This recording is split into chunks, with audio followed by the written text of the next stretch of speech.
I've already lost count of the days since they relieved me of duty. Strange how years of your life can just vanish in the blink of an eye. And in a flash, you've got nothing but time. Time to reflect on everything that's happened. Hard to believe it's been only a few years since this all began. We were testing out the Normandy, Captain Anderson's new ship, when the distress call came in. An Alliance patrol on Eden Prime had been attacked. They'd seen something they couldn't explain. And whatever it was massive. I hit the ground with my lieutenant, Kate Nolenko. A good kid, loyal, by the book, with a talent for biotics. We came across the lone survivor of patrol, Gunnery Chief Ashley Williams, a soldier to the core, tough, disciplined, ready to take on whatever came her way. Ashley joined up with us and took us to the spot where she lost her squad. That's when we saw it. The ship. Like nothing I'd ever seen. It was massive, scorching the colony and everything around it as it blasted away. We followed the path of destruction to an artifact, a beacon left by a long-dead race called the Protheans. The colony had dug it up, and whoever attacked them had tried to take it. Chief Williams made the mistake of getting too close. It hit her with some type of energy. I grabbed her and threw her out of the way. That's when it hit me. Hard. Every muscle in my body went rigid. I couldn't move, could barely breathe. Everything went black. And then I saw something. A vision. Dream. A nightmare. By the time I woke up, we were halfway to the Citadel on our way to meet the Council. I was expected to explain what I'd seen. Anderson came along. So did Adina, our political representative on the Citadel. With those two heavyweights, it seemed reasonable we could persuade the Council that the ship we'd seen was a potential threat, as was the individual behind the attacks. The main suspect for the Eden Prime massacre was a Turian inspector named Sarah. He'd been seen by one of the survivors from the colony at Eden Prime, and there was some evidence to suggest that the ship was connected to Sarah. But even Adina's pointed accusations were enough to convince the Council. They just couldn't believe one of their chosen elite specters would be guilty of something like that. They needed proof, which meant I needed proof. Fortunately, I wasn't alone in my search. Garrus, another Turian, wanted to help. A top agent for Citadel Security. Despite orders from his superiors that he shouldn't get involved, he told me he was suspicious of Sarah, and he had some useful leads. More importantly, he was willing to share them. That led me to Rex, the biggest, nastiest-looking Krogan bounty hunter I'd ever seen. He turned out to be more than just a brute. It was his intel that led to a fugitive with incriminating evidence on Sarah. The fugitive turned out to be an energetic little quarry named Tal. A tech expert with a knack for hacking, she'd procured some information on Sarah. Evidence that proved Saren was dirty. Tally's evidence proved that Saren was responsible for the massacre on Eden Prime, and that the immense warship we'd spotted was in fact Saren's flagship. But it went much further. Saren was trying to find a way to bring back a race of sentient machines from dark space. Machines allegedly responsible for cleansing the galaxy of all organic life. These Reapers were blamed for wiping out all life 50,000 years ago, including the Protheans, then disappearing back through the mass relays to dark space, leaving no trace they'd ever been. That explained why Saren was after the beacon, and it made some sense out of my visions, but not much else. We couldn't convince the Council that the Reapers were a threat, but they agreed Saren had to be stopped. They stripped him of his Spectre status and gave me the honor of becoming the first human Spectre. My first task? Bring down Saren. Anderson decided to stay behind, giving up his ship, the Normandy. He told me I would need it more than he would. He also pointed me in a direction. Liara, a Prothean expert, adept in biotics, and maybe most importantly, daughter of Benezia, Saren's top lieutenant. And like most Asari, as beautiful as she is intelligent, and born with a unique ability to meld with other species. Liara was able to help me decipher some of the vision being given me. Nothing concrete, but it gave me some clues. And a new appreciation for the Asari. Her technique for accessing my vision was unexpected, but not at all unpleasant. Ashley was a little concerned about the connection shared with Liara. As commander, I knew either relationship had potential to interfere with the mission.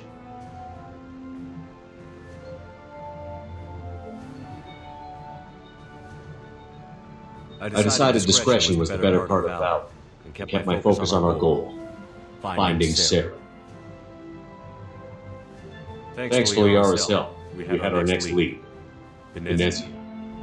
Saren had taken her to Novaria, where he'd enslaved a dangerous race of insect-like creatures, the arachnid. He ordered Venezia to use the same technique Liara had used on me to extract information from the arachnid queen. The queen's drones were everywhere, and they weren't happy. We had to fight through hundreds of them to get to Venezia. By the time we arrived, Saren was gone, with the information. I tried to reason with Venezia, but Saren had indoctrinated her. He had somehow acquired the ability to control people's actions and wills. Venezia wouldn't surrender, and Liara was forced to watch her mother die in her arms. And I was left with an angry, dangerous arachnid queen to deal with. She claimed her drones would do no harm if I released her, but the arachnid had terrorized the galaxy before. I couldn't do it. I wouldn't doom an entire species for past sins. And the queen was true to her word. She left and took her army of drones with her. With Saren's top lieutenant dead, he was quickly running out of time and places to hide. I tracked him down at his base on Wehrmacht, but we soon learned it was more than a base of operations. It was a breeding ground. Saren was breeding an army of Krogan. He'd found a cure for the genophage, a disease inflicted on the Krogan to prevent them from breeding and taking over the galaxy. But the Krogan Saren was breeding were slaves, mindless beasts that obeyed Saren's will. I had to destroy the base, and all its research. Rex disagreed, violently. Rex wanted the genophage cure for his people. I tried to convince him to help me destroy it, that these Krogan weren't real. But he wouldn't back down. Fortunately, Rex is smarter than he looks. He realized this wasn't the way to help his people, and that Saren was the real threat. When we finally got to the center of the base, I realized just how close Saren was to completing his plan. He was already in communication with the Reapers. Sovereign, Saren's flagship we'd all assumed was just a ship, was a Reaper. It spoke to me, threatened me. I could feel the menace it had for every living thing. It wanted me dead. It wanted us all dead. And I knew it was capable of doing just that. What I couldn't understand was why Saren would help it. But there was no time to think about it. Sovereign knew where we were. We had to destroy the base and get the hell out. I split up my team in 2 squads, sending Ash with one and Caden with the other as a distraction. We had a nuke, and we planned to use it. Before we could detonate the bomb, Saren showed up. We fought. I stalled him to make time for my team. And in talking to him, I realized the truth. It wasn't Saren who was indoctrinating everyone. It was Sovereign, the Reaper. And Saren was in deeper than all of them. He tried to convince me he was still in control. Said he found a way to reduce the Reaper's influence, but he was kidding himself. Or believing the lies Sovereign was telling. Before I could convince him to stop, he ran, leaving me just seconds to extract my squad mates. I tried, but I wasn't fast enough. I could only save one of them. Ash was a good friend, and a great soldier. But I had to choose, and I chose Caden. That was the last time Saren would slip away from me. I knew then, the next time we met, one of us would die. With my team mostly intact, we chased Saren and his army to Ilos, a long-lost planet that had once belonged to the Protheans.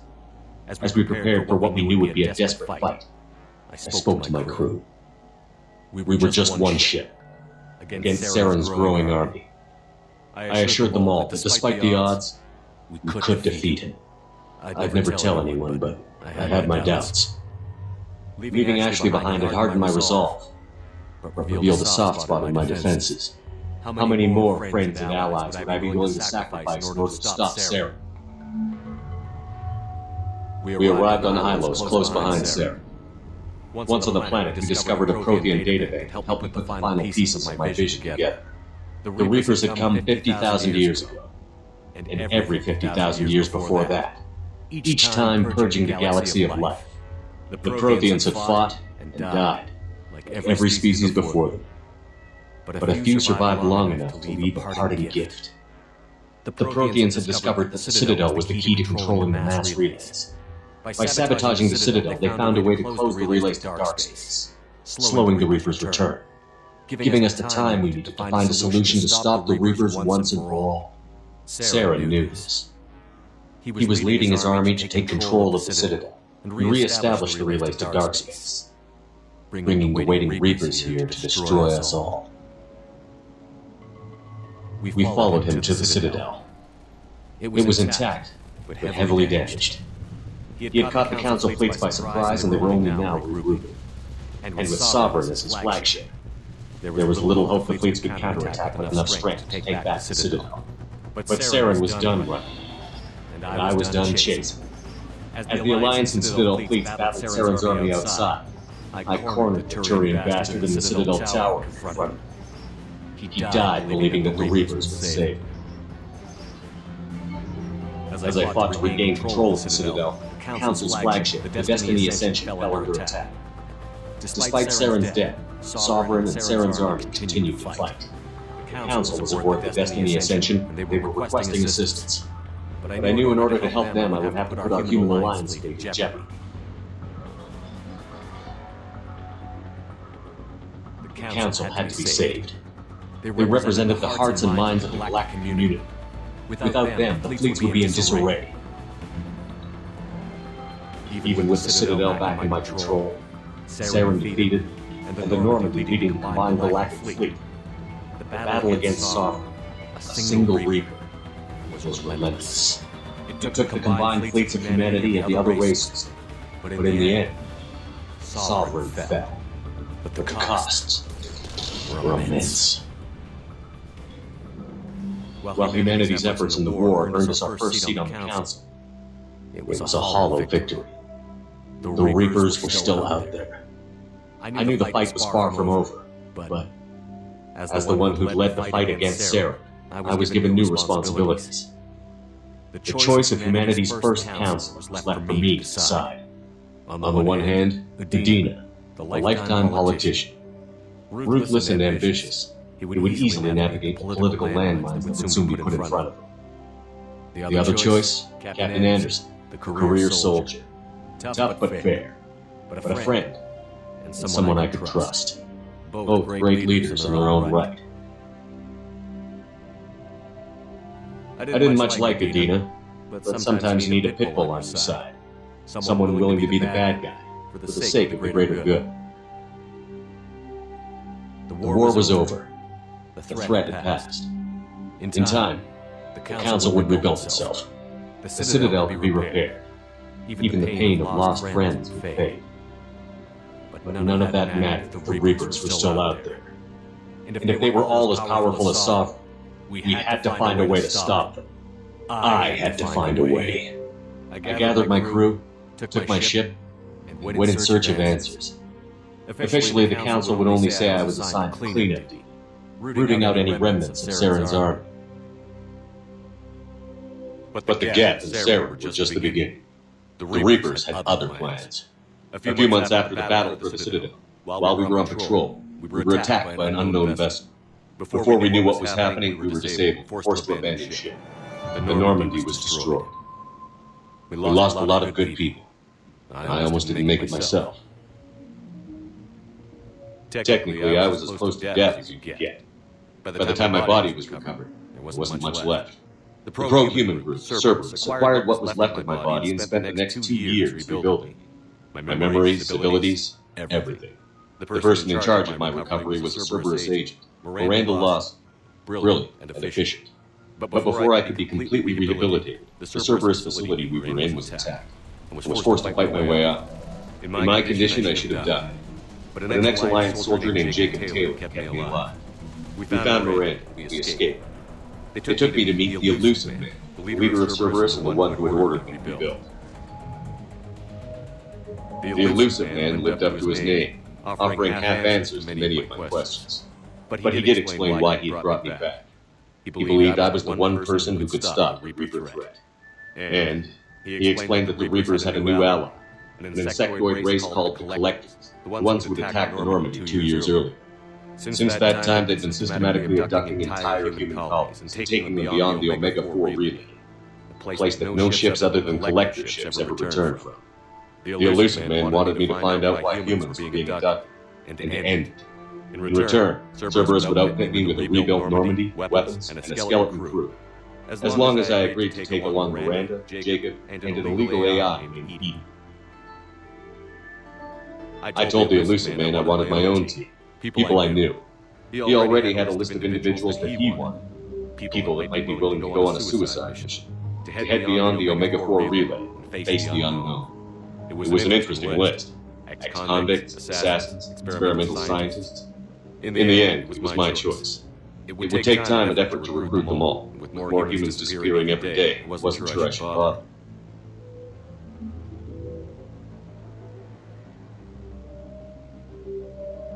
I decided I needed all the help I could get. Recruiting the team took me all over the galaxy. Along the way, I met some old friends. They were quick to join, despite the risk. As for the rest, finding them and convincing them to join me on a suicide mission was difficult. But keeping them from killing each other was next to impossible. They only had to stay alive long enough to complete the mission. I wasn't sure what difference it would make if they were happy doing it. But if we were going to survive this, our best chance was to make sure everyone was working together.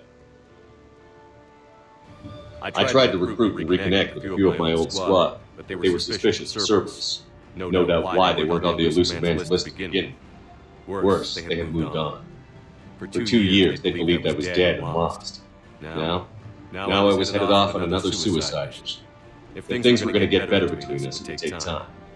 But I was running out of time. Maybe once the mission was over, we could try to reconnect. With most of the team recruited, we were getting close. We just needed to figure out how to survive the Omega-4 relay. Our best chance came when we discovered a damaged collector ship. We went in knowing it would be a trap, but we had to try. What we found there was almost unbelievable. The collectors weren't a new race at all. They were the twisted remnants of the Protheans, slaves of the Reapers, and humans were the next target. The collectors were abducting tens of thousands of humans for the Reapers, and unless we could find a way to stop them, we'd end up just like the Protheans. We had to escape before we could find out the secrets of the Omega-4 relay, but we were more determined than ever to put a stop to the collectors. All we needed now was a way through the relay. Edie had figured out what we needed, and the elusive man knew where to find it. We stole parts from a derelict Reaper to mask our ship's signature, to make the Normandy appear as a Reaper and allow us safe passage. As soon as we had what we needed, Joker and Edie began testing. But while I was away on a mission with the team, the collectors attacked the Normandy, determined to destroy it before we could finish the tests. Joker and Edie did their best to fight them off. They saved the ship, but the entire crew was abducted, taken beyond the Omega-4 relay. Jacob wanted to go immediately and rescue the crew. Edie and Miranda wanted more time to prepare before we attacked. We had everything we needed to get through the Omega-4 relay safely. I wouldn't risk the lives of the crew by waiting. Eventually, we were ready to go. I gathered everyone to go over the plan. We all knew this was likely a one-way ticket. The team was as ready as they could be, but they were nervous. We knew this could be our last day together. We were scared and looking for reassurance. Some of us found it in each other.